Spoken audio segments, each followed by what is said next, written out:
का ये लेक्चर हमारा बहुत इंटरेस्टिंग होने वाला है क्योंकि इसमें आज हम थ्योरम ही देखने वाले हैं। किती थ्योरम? 3. भूमितीमध्याचं प्रमेय, त्याच्यानंतर पायथागोरसचं प्रमेय आणि त्या पायथागोरसच्या प्रमेयाचा व्यत्यास. ओके, चलो. सो पहिलंच आपलं प्रमेय आहे भूमितीमध्याचे प्रमेय. कोणते प्रमेय? यस. आणि याला इंग्रजीमध्ये म्हटलं जातं थेरम ऑफ जॉमेट्रिक मीन. ते मावशीला देऊन टाक. थेरम ऑफ जॉमेट्रिक मीन. मग काय विधान आहे रे भैया? हे प्रमेयाचं काय असतं सैवारे सर? हे विधान असतं सर प्रमेयाचं. काय असतं? हां. आणि मग त्याच्यात काय म्हटलंय? काटकोन त्रिकोण. आता मी काल पण बोललो पोरांनो तुम्हाला काय की जर पायथागोरस वापरायचं म्हटलं तर इकडनं पायथागोरस प्रमेय जर वापरायचं म्हटलं तर तुम्हाला काटकोन त्रिकोणच त्या ठिकाणी घ्यावा लागतो, बरोबर ना? आणि मग तो काटकोन त्रिकोण आहे असं आपण केव्हा पाहतो, केव्हा सांगू शकतो? जर त्या त्रिकोणात एक कोण 90 अंश मापाचा असेल, बरोबर ना? मग इथं बी तो काय म्हणतोय? काटकोन त्रिकोणात कर्णावर काढलेला शिरोलंब, बरोबर, त्या शिरोलंबामुळे होणाऱ्या कर्णाच्या 2 भागांचा भूमिती मध्य असतो. आठवतं का रे आपण भूमिती मध्य कुठं पाहिले असं सैवारे सर?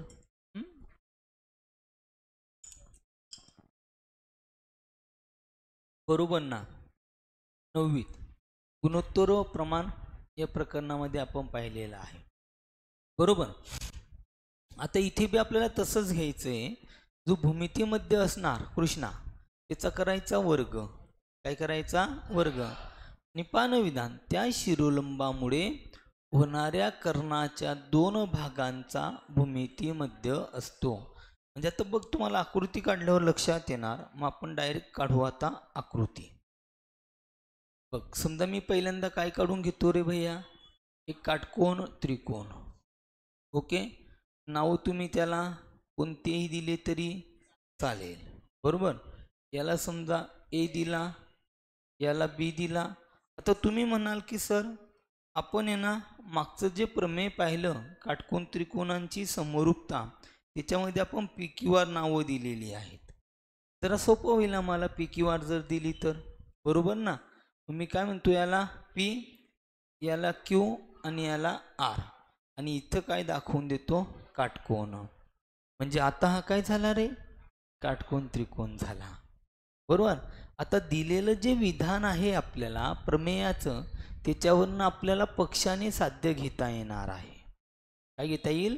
पक्ष आणि साध्य. आणि ते पक्ष, साध्य आणि ही आकृती या सर्वांचा विचार करून आपण सिद्धताकडे जाणार, बरोबर.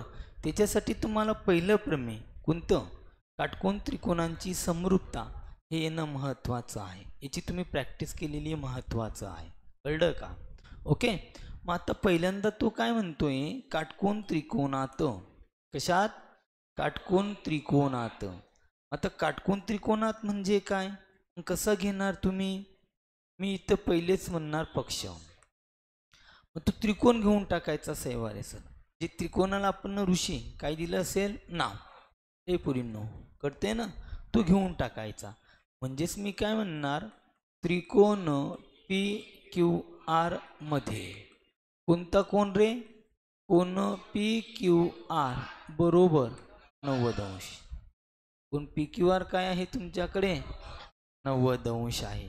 आणि दुसरं आपण पाहिलं होतं ना का की काय म्हणतोय तो आता? कर्णावर काढलेला शिरोलंब. काय? कर्णावर काढलेला शिरोलंब. मग कर्णावर तुम्ही शिरोलंब कुठून काढणार? यस, त्या कर्णाच्या समोरील बिंदूवरनं. त्या कर्णाच्या समोरील बिंदूवरनं म्हणजे त्या कर्णाच्या समोर जो कोण असेल तो बिंदू असेल, एक शिरोबिंदू आपण म्हणतो त्याला. तिथून त्या कर्णावर काय टाकून द्या आता? शिरोलंब टाकला मग आपण आता, बरोबर का? ओके. मग आता तो काय म्हणतो? या शिरोलंबामुळे काय झालं रे हो? बरोबर, बढिया. कर्णाचे किती भाग झाले? यस, 2 भाग झाले. आणि मग मी काय करतो, याला नाव देऊन टाकतो आता यस. त्याने काय म्हटलं हितेश?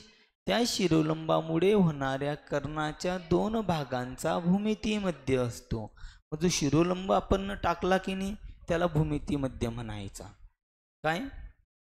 जो शिरोलंब आपण न टाकला त्याला काय म्हणायचा? भूमितीमध्य. आणि कर्णाचे किती भाग झाले? 2. एक पहिला भाग कोणता? P S. दुसरा भाग कोणता? S R. त्यांचा घ्यायचा गुणाकार. काय घ्यायचा? म्हणजे साध्य काय असेल साहेबाने सर? जो शिरोलंब आहे तो झाला आपला भूमितीमध्य. काय झाला? त्याचा काय करायचा? वर्ग. बरोबर. कर्णाचे किती भाग झाले? हितेश पाटील. बरोबर ना? मग त्यांचे काय करायचा? 2 भागांचा गुणाकार. म्हणजे बरोबर काय म्हणणार मी? पी एस गुणेला एस आर. हे आपलं काय असेल? साध्य. ओके. पण आपण इथं म्हणूया ना, रेख कोणता टाकला आपण? रेख क्यू एस टाकला. लंब कोणावरती? कर्ण पी आर वरती. कसा टाकला रे? P dash S dash R. बरोबर. आता मी काय घेणार मग? साध्य. काय घेणार मग मी? यस, साध्यमध्ये मी काय म्हणाल? जो भूमितीमध्ये आहे तो कोण आहे? Q S. त्याचा काय घ्यायचा? वर्ग. जो कर्ण असेल तो किती भागात विभागला गेला? 2. त्यांचा काय घ्यायचा? गुणाकार. पी एस गुणेला एस आर. आणि हे आपलं काय झालं? साध्य. रचना इथं करण्याची गरज नाही. इन शॉर्ट, तसं लक्षात जर घेतलं तर हे जे वाक्य आहे, हे जे स्टेटमेंट आहे, ते आपल्यासाठी मात्र रचनेचं काम करणार. बरोबर. आणि म्हणून मग आपण डायरेक्ट काय घेऊ आता? यस, सिद्धता. लहानसं प्रमेय आहे एकदम. ओके. आणि ते बी विचारलं जातं 3 मार्काला आलं तर. आणि भूमितीमध्ये आवडतं तुम्हाला प्रश्न आहेच पोरांनो, सराव संचामध्ये. ओके. म्हणून भूमितीमध्ये कसा वापरायचा लक्षात आला? काय? शिरोलंबावर काय टाकलेला असेल? कर्ण. जो शिरोलंब टाकला हितेश, तो काय असेल? भूमितीमध्ये. त्याचा काय करून घ्यायचा? वर्ग. आणि त्या कर्णाचे किती भाग होतात? 2. त्याला इक्वल दाखवायचा त्यांच्या गुणाकारा एवढा. Is that clear? यस. मग आता आपण काय करणार? कोणतं प्रमेय वापरणार बरं याच्यामध्ये? दुसरं महत्वाचं, मला आता वर्ग घ्यायचा आहे. काय घ्यायचा आहे? वर्ग. आपण बऱ्याच प्रश्नांमध्ये पाहिलं, आपण 2 त्रिकोण काय दाखवतो? समरूप दाखवतो. समरूप त्रिकोणांच्या बाजू काय घेतो? संगत बाजू प्रमाणात घेतो. तिरकस गुणाकार करतो आणि आपल्याला काय मिळतं? उत्तर मिळतं. बरोबर ना? मग इथे त्रिकोण जर समरूप दाखवायचे आहेत तर तुम्ही कोणत्या कसोटीचा वापर करणार का डायरेक्ट तुम्हाला अजून काही एखादा क्ल्यू नवीन मिळतोय का इथं, की जे आपण काल शिकलो त्याप्रमाणे? शिकलो ना बेटा आपण.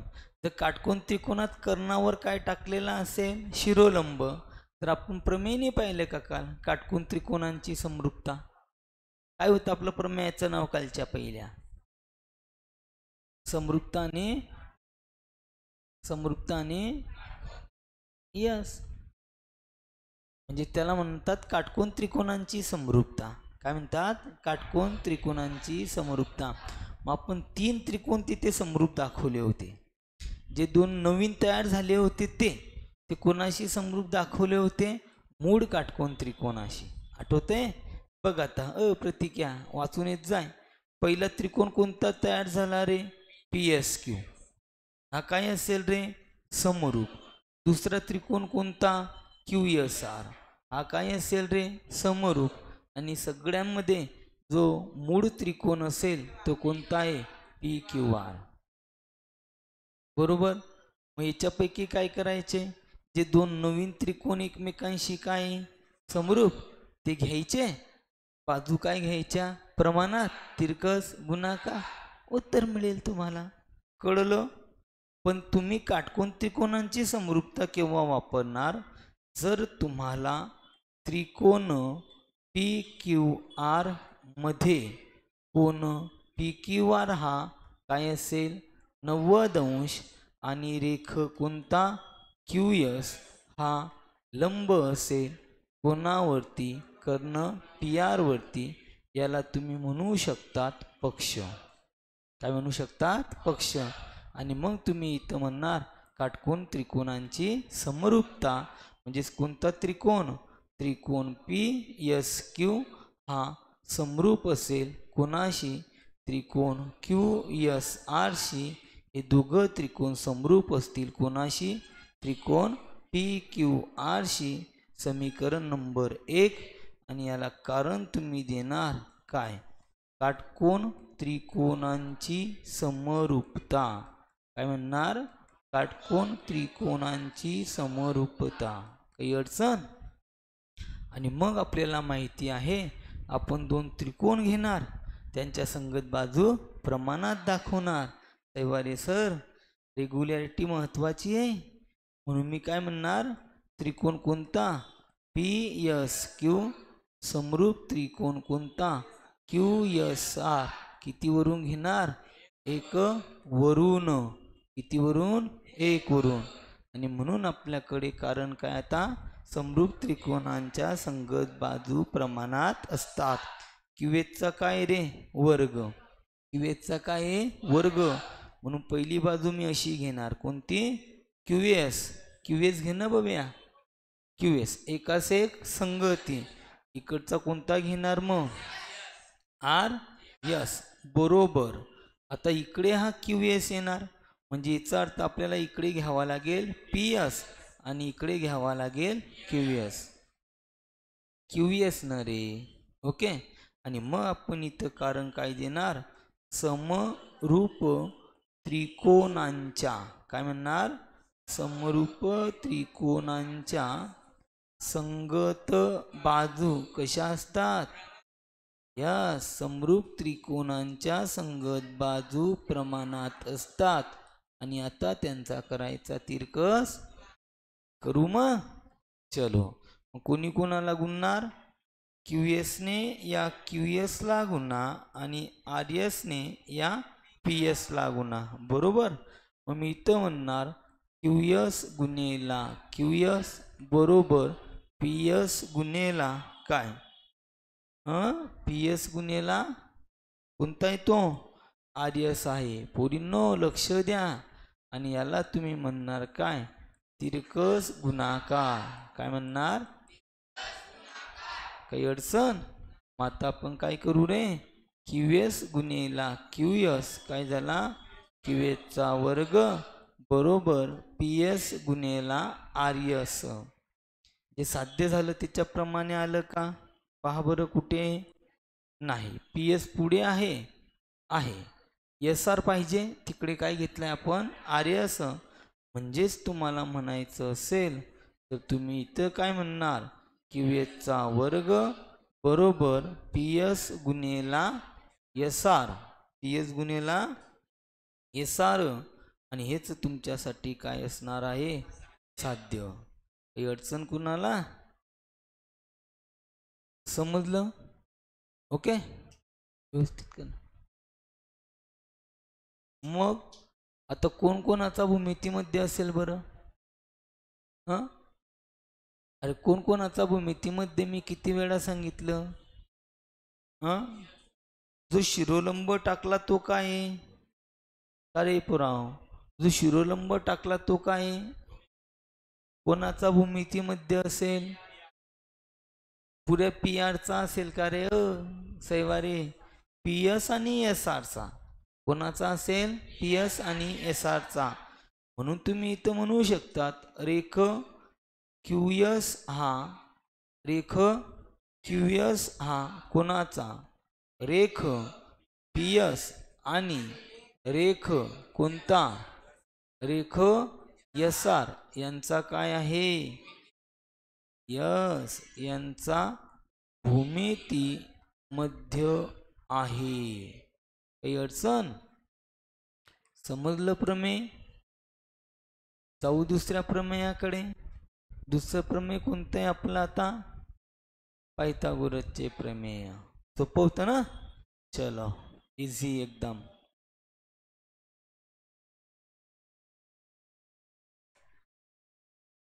तसंच आपण पायथागोरसच्या प्रमेयाचं एक काय पाहिलंय माहिती ना, एक साधं सुरुवातीला स्टेटमेंट पाहिलेलं आहे.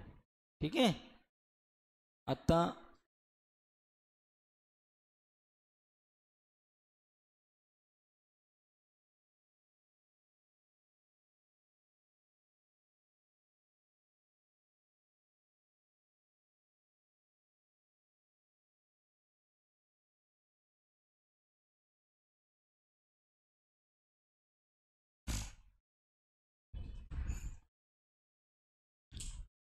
काय आता विधान, काटकोन त्रिकोणात कर्णाचा वर्ग हा इतर दोन बाजूंच्या वर्गांच्या बेरजे इतका असतो. बापरे, पाठही झालं पोरांचं. याला म्हणतात काय, पायथागोरसचे प्रमेय. हे काय झालं, त्याचं विधान. काय म्हणणार त्याला, विधान. की काटकोन त्रिकोणात कर्णाचा वर्ग हा इतर दोन बाजूंच्या वर्गांच्या बेरजे इतका असतो.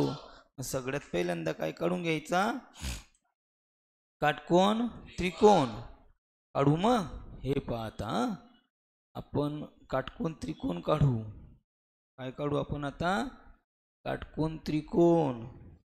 बघ बाळ, हा नाव कोणतं जरी दिलं तरी चालेल. मग आपण नाव देऊन टाकू आता, है ना. हा इथं काय असेल, काटकोन. हा पी, हा क्यू आणि हा आर. ओके. काय म्हटलंय त्याने, काटकोन त्रिकोणात कर्णाचा वर्ग हा इतर दोन बाजूंच्या वर्गांच्या बेरजे इतका असतो. मग काटकोन त्रिकोण म्हटलं की पक्ष काय येतं बरं तुमचं, काटकोन त्रिकोण म्हटलं की पक्ष काय येतं तुमचं. म्हणजेच मी इथं काय म्हणणार, पक्ष.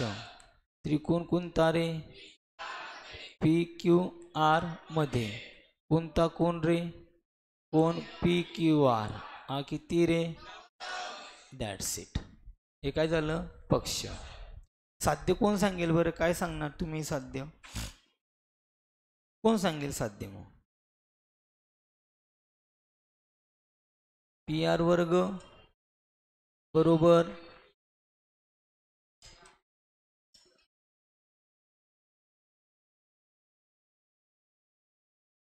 काल तर घेतलं ना रे भूषा. कर्ण कोणता आहे तुमच्याकडे, पी आर, त्याचा काय घ्यायचा, वर्ग. उरलेल्या दोन बाजू कोणत्या, एक पी क्यू आणि एक क्यू आर. हा हा मी शिकवलंय, हा म्हणजे काय, बरोबर. हा म्हणजे बरोबरचं चिन्ह. हा म्हणजे काय, मग इथं बरोबर असेल, इतर दोन बाजू एक पी क्यू तिचा वर्ग करायचा ऋषा. दुसरी बाजू कोणती बेटा, क्यू आर, अधिक काय करायचा, क्यू आर आणि त्याचा वर्ग. इथे वाय म्हणजेच काय झाला, पी क्यूचा वर्ग अधिक क्यू आरचा वर्ग. इथे लक्षामध्ये काही अडचण कुणाला, जाऊ पुढं. चलो मग मी काय म्हणणार आहे भैया आता, साध्य. कर्णाचा वर्ग हा इतर दोन बाजूंच्या वर्गांच्या बेरजे इतका असतो. मग कर्ण कोण आहे, पी आर, पी आरचा वर्ग बरोबर दुसरी बाजू पी क्यू वर्ग अधिक क्यू आर त्याचा वर्ग. मग अर्थातच आता मला एक सांगा, जर मला काटकोन त्रिकोणांची समरूपता जर या प्रमेयात वापरायचं म्हटलं, तर मला या काटकोन त्रिकोणामध्ये शिरोलंब दिलेला आहे का. मग याचा अर्थ मी काय करणार, आणि मला असं कुठं याच्यामध्ये असं म्हटलेलं आहे का शिरोलंब वगैरे, विधानामध्ये म्हटलंय का. म्हणजे दोन प्रमेयाप्रमाणे आपण पक्षामध्ये दाखवू बी शकत नाही की रेख क्यू एस हा कर्णावरती काय आहे, लंब, असं दाखवू शकतो का, नाही. कारण आपल्याला विधानामध्ये शिरोलंब म्हटलंच नाही ना, कुठं म्हटलंय का, नाही. म्हणजे याचा अर्थ आपल्याला इथे काय करावे लागेल, रचना. काय करावी लागेल, मग रचना तेच करणार साहेबारे सर आपण, कोणती, की रेख क्यू एस काय म्हणणार, रेख क्यू एस लंब कोणावरती कर्ण पी आर वर असा काढा की P dash S dash R. आणि हा काय रे वाचा लंब आहे. काय आहे कळलं अडचण जायचं पुढं. रचना काय केली बरं आपण ना आता रचनामध्ये काय म्हणणार तुम्ही बोला. रेख कोणता रेख क्यूएस लंब कर्ण पी आर असा असा काढा की. कसा काढणार मग P dash S dash R. झाली रचना पण झाली. आता डायरेक्ट कुठं जाणार सिद्धतामध्ये. सिद्धतामध्ये काय दाखवणार त्रिकोण पी क्यू आर मध्ये कोण पी क्यू आर बरोबर 90 अंश. हे काय झालं पक्ष. रेख क्यू एस काय टाकला लंब कोणावर कर्ण पी आर वरती. ही काय झाली रचना. आणि ज्यावेळेस असं स्ट्रक्चर आपल्याला मिळणार असं पॅटर्न ज्यावेळेस मिळणार तेव्हा आपण प्रमेय वापरणार काटकोन त्रिकोणांची समरूपता. काय वापरणार काटकोन त्रिकोणांची समरूपता. आणि जवळपास याच्यात काटकोन त्रिकोणांची समरूपता वापरल्यानंतर दोन त्रिकोण डायरेक्ट तुम्हाला समरूप दिलेले असतील. पहा पहिले परत सांगतोय काटकोन त्रिकोणांची समरूपता जेव्हा तुम्ही वापरणार बरोबर त्याच्यामध्ये त्रिकोण समरूप दाखवण्याची गरज असते का. एखाद्या कसोटीनुसार समरूप दाखवणार का नाही. तिथे ऑलरेडी तुम्हाला काय दिलेले असतात समरूप. काय दिलेले असतात ते दोघं त्रिकोण काय दाखवायचे समरूप. त्यांच्या संगत बाजू घ्यायच्या प्रमाणात तिरकस गुणाकार आणि एक एक एक एक आपण सोडवत जाणार. कळलं आता पहा फरक सांगतोय मी इथे भाऊ. काय जर तुम्ही काटकोन त्रिकोणांची समरूपता हे प्रमेय वापरलं तर तुम्हाला त्रिकोण समरूप दाखवण्याची गरज नाही. ते दोघं त्रिकोण ऑलरेडी काय असतात समरूप. कसोटी वगैरे यूज करायची नाही. बघ भक्ती आता मग मी काय म्हणणार इथं सिद्धता मयुरी कसं घ्यायचं ताई असं असं बरोबर. बघ रे बाळा पहिले पक्ष घेऊन टाकायचं. त्रिकोण पी क्यू आर मध्ये कोणकोणता रे पी क्यू आर बरोबर किती रे याला काय म्हणून घ्या पक्ष. दुसरं काय म्हणणार तुम्ही रेख क्यू एस कसा आहे रे लंब कोणावरती रे कर्ण पी आर याला काय म्हणणार रे रचना. आणि मग इथं काय वापरायचं काटकोन त्रिकोणांची समरूपता. मग कोणते दोन नवीन त्रिकोण तयार झाले बरं. एक त्रिकोण कोणता पी एस क्यू. दुसरा त्रिकोण कोणता त्रिकोण क्यू एस आर. हे दोन नवीन त्रिकोण तयार झाले. आपला मूळ काटकोन त्रिकोण कोणता होता. या सगळ्यांना आपण काय दाखवून देऊ समरूप. कशानुसार काटकोन त्रिकोणांची समरूपता घेऊ. मग चला मग काय म्हणणार त्रिकोण पी एस क्यू समरूप त्रिकोण क्यू एस आर समरूप त्रिकोण पी क्यू आर. समीकरण नंबर 1. आणि कारण देणाऱ्याला काटकोन त्रिकोणांची बोला काटकोन त्रिकोणांची समरूपता. आपण काय करणार प्रतीक सर आता याच्यामधून एक जोडी घ्यायची कारण ती ऑलरेडी काय आहे किसना समरूप आहे. पोरींनो काय आहे मग त्यांच्या संगत बाजू काय घेऊ आता प्रमाणात. बघ रे भैया कसं करणार आपण आता इथे लक्ष दे बेटा. हे बाळ कडू राहिलं ना बाळ तुला शाबास घेऊ मग नक्की. चल बघ की मग आपण इथं म्हणू आता पहिली कोणती जोडी घ्यायची बघ. हा जो नवीन त्रिकोण तयार झालेला असेल तो मूळ काटकोन त्रिकोणाशी रे कोणाशी मूळ काटकोन त्रिकोणाशी समरूप दाखवायचा. कळलं. मग काय म्हणणार तुम्ही त्रिकोण पी एस क्यू समरूप त्रिकोण पी क्यू आर कितीवरून? 1 वरून. कितीवरून घ्यायचा याला? 1 वरून. बरोबर.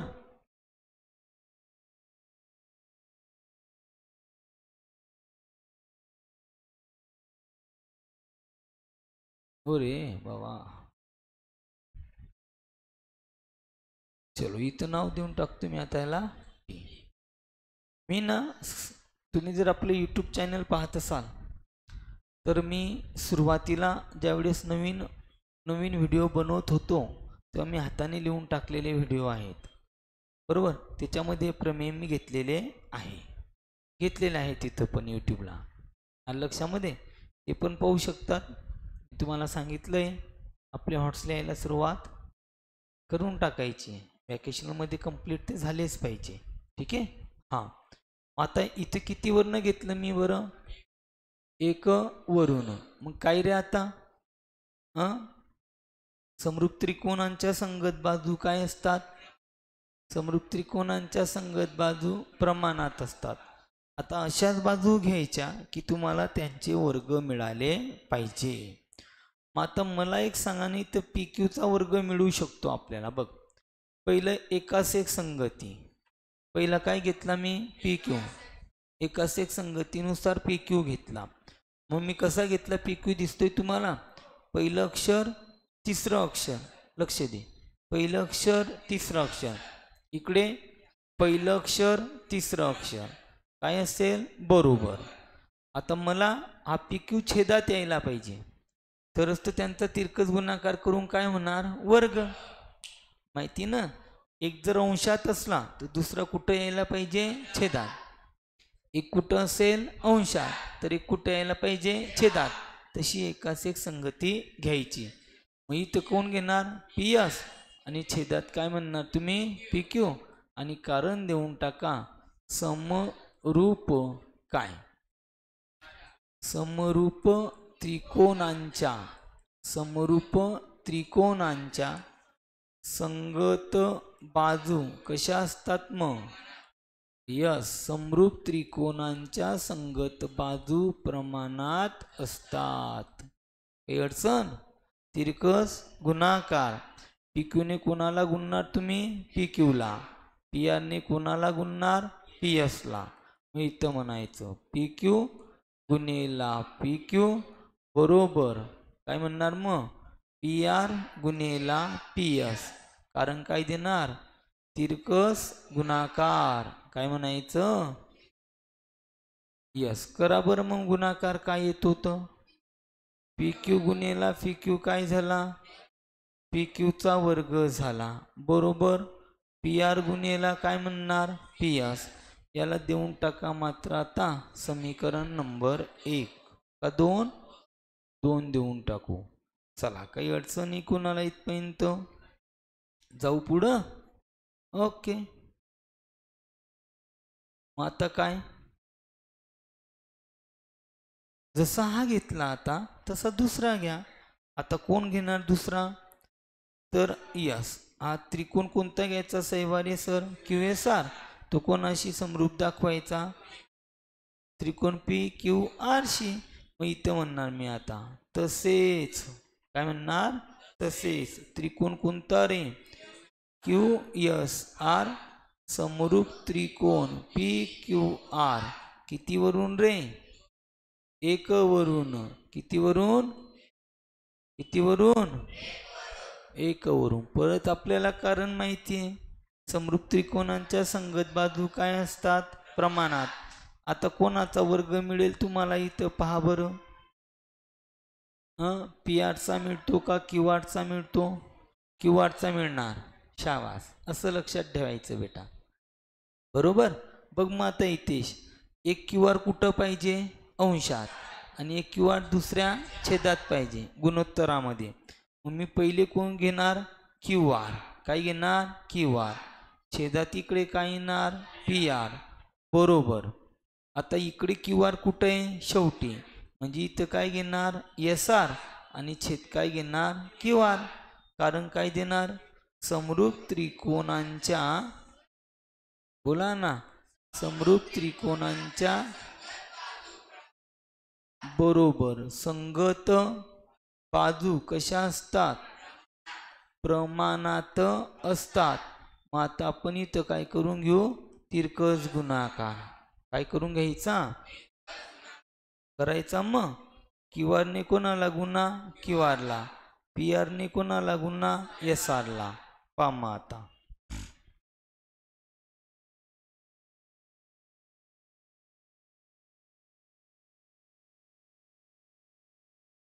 कोणी कोणाला गुणणार,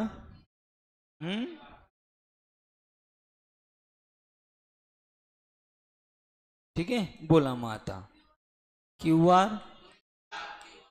आर गुणेला क्यू आर बरोबर, इकडे पहा क्यू आर गुणेला काय आहे, क्यू आर बरोबर पी आर गुणेला पी आर गुणेला एस आर. कारण काय देणार, तिरकस, तिरकस.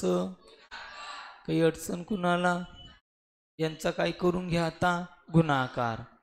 क्यू आर गुणेला क्यू आर काय झाला, क्यू आरचा वर्ग बरोबर पी आर गुणेला P S, sorry P R गुणेला काय येणार, एस आर. समीकरण नंबर किती देणार याला, समीकरण नंबर 3. काही अडचण कुणाला, ओके.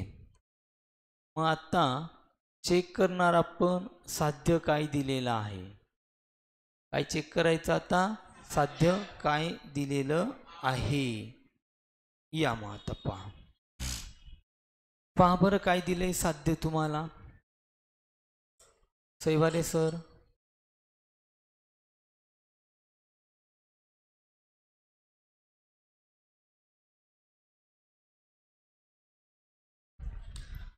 पी आर कुठे, हे इथं पी आर वर्ग बरोबर पी क्यू वर्ग अधिक क्यू आर वर्ग. ओके ना.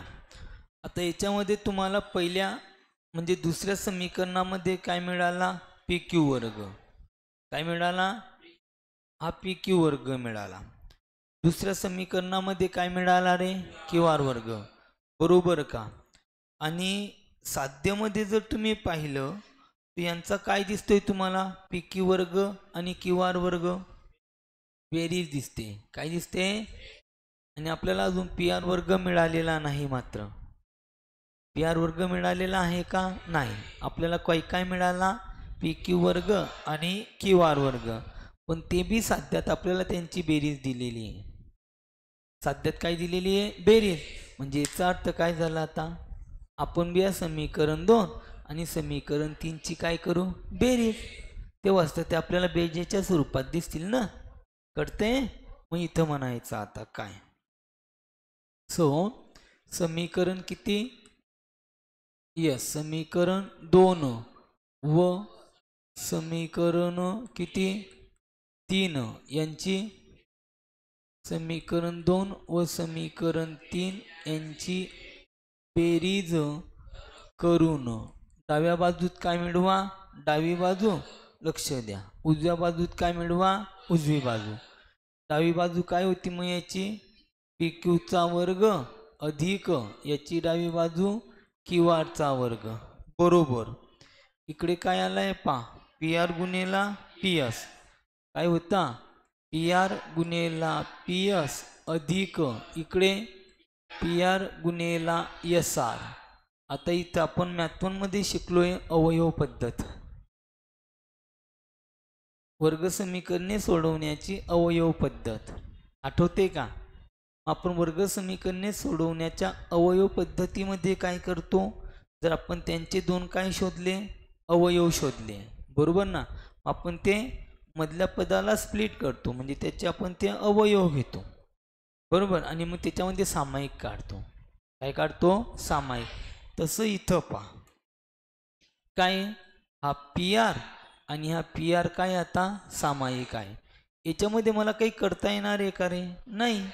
का करता येणार नाही, तर आपलं जे साध्य आहे पी आर वर्ग बरोबर पी क्यू वर्ग अधिक क्यू आर वर्ग बरोबर का, त्याच्यापैकी ही जी उजवी बाजू आहे ती आपल्याला काय झाली, मिळून गेली. परत ती काळ्या कोऱ्याच्या का, बरोबर आहे की नाही. त्याला हात लावायचा नाही, डोंट टच. त्याला फक्त काय करायचं, कॅरी करायचा. म्हणजे याचा अर्थ पुढं पुढं, जसं व्हॉट्सअप मेसेज कॅरी फॉरवर्ड आहे ना, तसं त्याला फक्त काय करायचं, आता फॉरवर्ड करायचा. हितेश है ना. मग आता बघ ना मी काय करणार, याला मी तसाच ठेवतो पुरा. आता पी क्यूचा स्क्वेअर वर्ग अधिक क्यूआरचा वर्ग, सामायिक कोण निघाला रे, पी आर. सामायिक कोण निघाला, पी आर. इथे कोण राहिला रे, पी एस. चिन्ह जसेच्या तसे. आणि इकडे कोण राहिला, एस आर. हे अडचण, चलो ना फिर. मग इथं काय म्हणणार आता, पी क्यूचा वर्ग अधिक क्यू आरचा वर्ग, पी आर जसाचा, मला पाहिजे पी आर, तरच तर त्याचा काय येणार, वर्ग येणार ना. काय येणार, वर्ग. आता मी परत तुम्हाला आता डायग्राम दाखवतो, जरा लक्ष द्या इकडे. अशी आपल्याकडे काय आहे, आपली डायग्राम आपण न काढलेली आहे पोरांनो, बरोबर का. त्याच्यामध्ये हा पी, हा क्यू आणि हा आर, आणि हा काय होता का, हा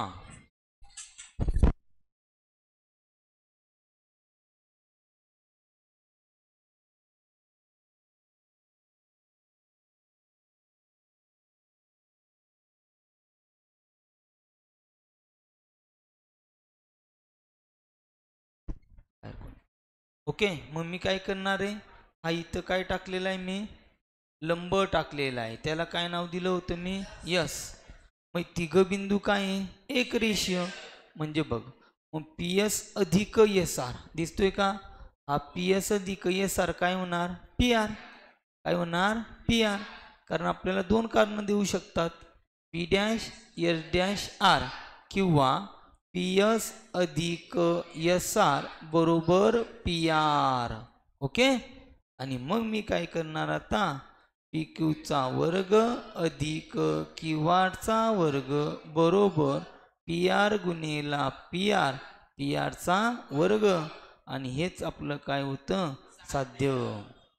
समजलं. फक्त आपण काय करू, आता बाजू चेंज करून घेऊ. इथं म्हणणार मी म्हणजेच काय रे, पी आरचा वर्ग बरोबर पी क्यूचा वर्ग अधिक क्यू आरचा वर्ग. आणि हे आपलं काय होतं, साध्य. आणि असं आपलं हे प्रमेय, की त्याला म्हटलं जातं पायथागोरसचे प्रमेय.